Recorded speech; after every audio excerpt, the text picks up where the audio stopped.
Dans cette vidéo, je vais vous parler du test salifère magnésium. Donc comment le lire et surtout comment le faire.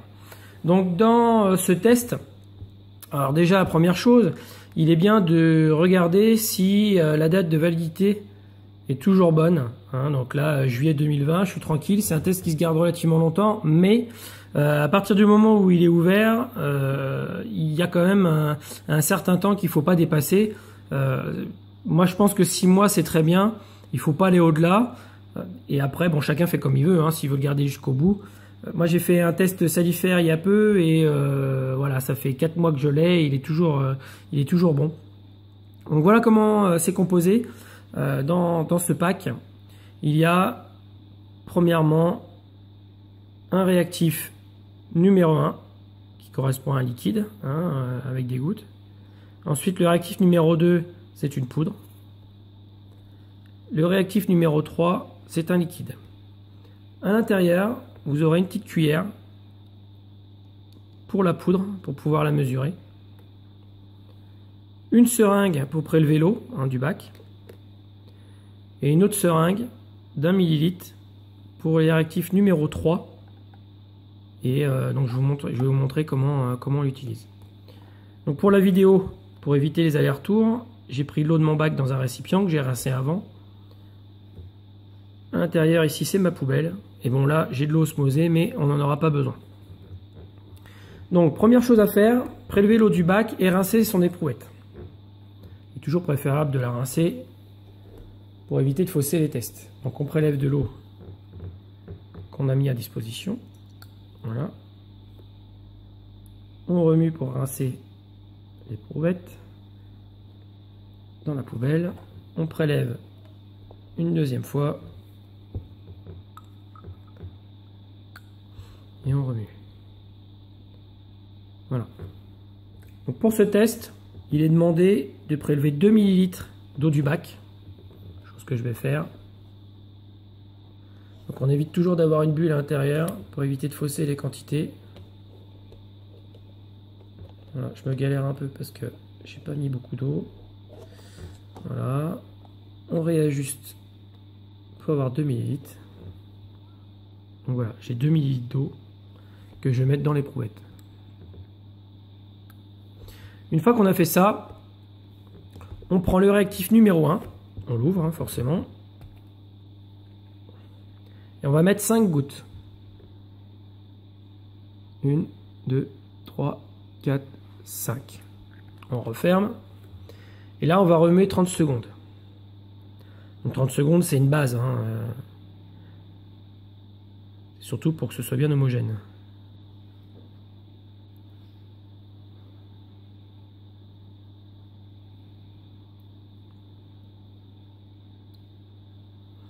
Donc une fois qu'on a bien mélangé, on va prendre le réactif numéro 2 avec la cuillère qui est livrée avec, qui est ici, qui est une poudre de couleur violette. Alors avec le flash, on ne se rend pas trop compte des couleurs, mais je peux vous assurer que c'est violet. Voilà. Une cuillère entière et on met à l'intérieur du test. On referme. Et on remue 10 secondes.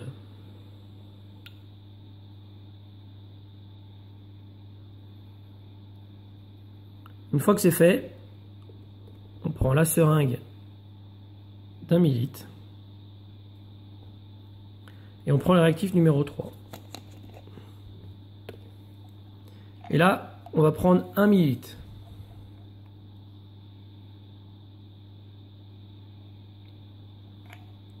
On referme. Voilà.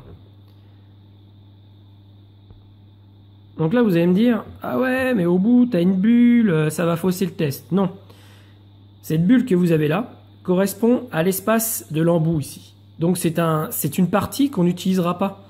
La contenance en liquide que vous aurez à l'intérieur ne sera pas déversée puisque votre piston arrivera au bout. Donc toute cette partie-là d'air se retrouve ici. Donc vous n'aurez pas d'erreur de test. Hein, j'ai vu plusieurs fois la question, est-ce qu'il faut éviter les bulles, quoi que ce soit.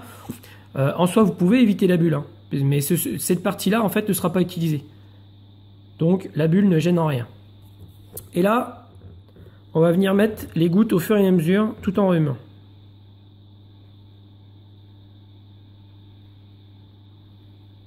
Surtout bien remuer en même temps. Ou alors, vous pouvez mettre une goutte, remuer, hein, tac.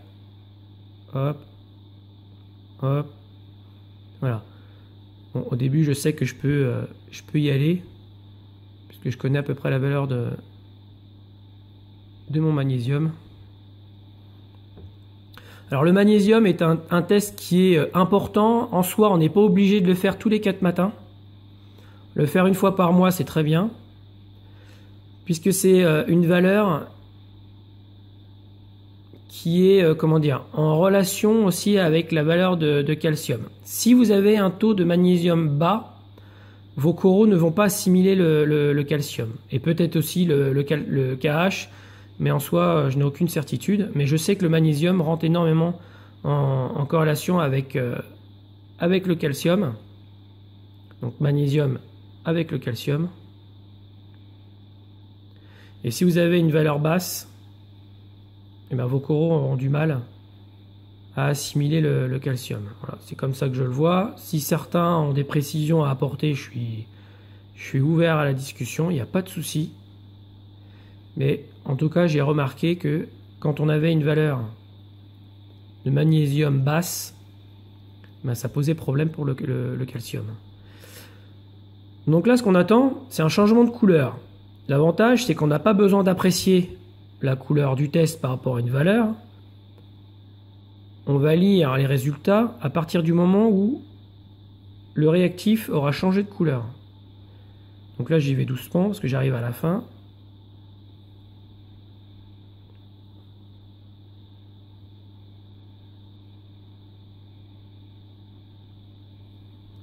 On voit que ça commence à se foncer. Alors là, voilà, on arrive au bout. Là, c'est encore un peu violacé.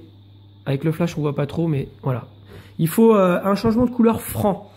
Si c'est pas franc, rajoutez une goutte, parce que vous n'aurez pas une valeur réelle. Voilà. Là, on a vraiment changé de couleur, on est vraiment dans le bleu, alors que juste avant, j'étais un petit peu encore violacé, qu'on voyait pas avec le flash, mais je peux vous assurer. Voilà. Là, une fois que la couleur a changé du violet au bleu, eh ben, on se reporte à la seringue. Et là, ici, je vais zoomer. Voilà. Ici, j'ai 0,09 au niveau de ma seringue. Et donc là, après, on va prendre le tableau qui est livré avec le test pour pouvoir lire la valeur. Donc, on est ici. Donc le 0,09 pardon, n'est pas indiqué. On a le 0,10 qui est à 1350 et le 0,08 à 1380, sachant que il y a 30 d'écart, donc on va rajouter à cette valeur-là 15. Hein, forcément, vu que je suis entre les deux, à 0,09, on va rajouter 15, donc 1395. Donc certains vont dire, ah, t'es vachement haut quand même, on essaie toujours d'avoir 1320 ou 1350. Oui, c'est vrai. Mais il faut savoir que avec mon sable, le sable de Sichem, Grey Coast de Sichem, a une petite teneur en magnésium et qui a maintenu mon magnésium relativement haut. Donc je suis monté jusqu'à 1450 au début, mais là je reste à des valeurs voilà, entre 1395 et 1350 suivant les consommations et mes changements d'eau. Donc pour moi c'est pas du tout ahurissant d'avoir ces résultats. C'est tout à fait normal dans mon bac au vu de mon sable. Donc en soi, même si vous n'avez pas de sable et que vous avez ces valeurs-là, c'est pas trop gênant. Hein, j'ai jamais vu qui que ce soit avoir de problème avec un magnésium haut, mais il est toujours préférable d'avoir un magnésium au moins à 1320. Voilà, donc là je suis à 1395. En soi, moi ça me pose pas de problème, sachant que j'ai un KH qui tourne autour de 8. Et une valeur de calcium haute qui tourne autour de 450. Alors c'est un choix de rester dans ces valeurs hautes pour la simple raison que j'ai un petit peu de nitrate dans mon bac. Donc mon bac tourne très très bien comme ça et j'essaie de maintenir ces taux-là en permanence. Donc comme je vous dis, on n'est pas à une goutte près. Je tourne autour de 1350 et 1395 là pour le test. Donc voilà. C'est un test qui est très facile à faire, qui est assez fiable. De ce que j'ai pu voir sur le test ICP, je tournais autour des mêmes valeurs. Donc vous pouvez vous y fier. Ne partez pas en parano si vous avez des valeurs 1315, 1310, c'est pas gênant, c'est très bien. Surtout si vos autres paramètres sont bas. Voilà, il y a toujours un équilibre à avoir. Si le reste est bas et que votre magnésium est bas, eh ben c'est tout à fait normal. Donc là, vous allez peut-être revoir votre Belling ou votre réacteur et vous allez voir que ça va monter ensemble. Ne vous jetez pas sur des solutions toutes prêtes pour augmenter votre magnésium si vous n'augmentez pas le reste. Il faut toujours avoir un équilibre et que ce soit en relation les uns les autres. Voilà. J'espère que cette vidéo vous a plu. Abonnez-vous à la chaîne YouTube. C'était Taz Rappeneau pour vous servir. Ciao.